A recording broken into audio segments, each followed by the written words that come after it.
L'usine Renault-Tanger, c'est une usine 4.0. une usine 4.0 selon le ministre marocain de l'Industrie, Moulay Hafid El Alami, souligne la transformation, la modernisation du site de Tanger, une modernisation qui ne s'est pas faite au détriment de l'emploi. Malgré la transformation en profondeur de cette usine, d'une usine normale en usine 4.0, c'est-à-dire très technologique et très électronique. Eh bien, Renault a dépassé aujourd'hui 9100 collaborateurs, c'est-à-dire qu'au lieu de robotiser pour diminuer le nombre de collaborateurs, Renault a robotisé et a développé le nombre de collaborateurs en montant en gamme fortement. Et c'est exactement la stratégie que le Maroc a mis en place. Moulay Hafid El Alami s'exprimait cette semaine à l'occasion de la présentation officielle du nouveau Renault Express dans 2 versions.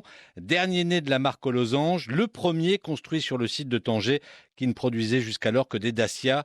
Marc Nassif est le directeur général du groupe Renault Maroc. C'est un véhicule qui est important pour nous, qui sera décliné dans différentes versions, dont certaines sont tout à fait adaptées au marché du type marocain. Un modèle qui sera toutefois essentiellement tourné vers l'export, à l'instar de 90% des véhicules Renault produits au Maroc.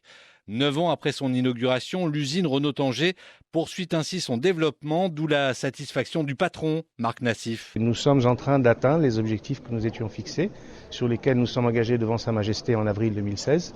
Notre fameux écosystème, notre contrat de performance pour plus de contenu local, plus d'intégration locale. Et nous avons confirmé aujourd'hui être tout à fait en trajectoire pour les atteindre avant fin 2023. Nous avons dépassé les 60% d'intégration locale sur l'ensemble du site de Tanger. Après un petit ralentissement, Covid oblige, le secteur automobile au Maroc a renoué avec la croissance au terme du premier trimestre de cette année.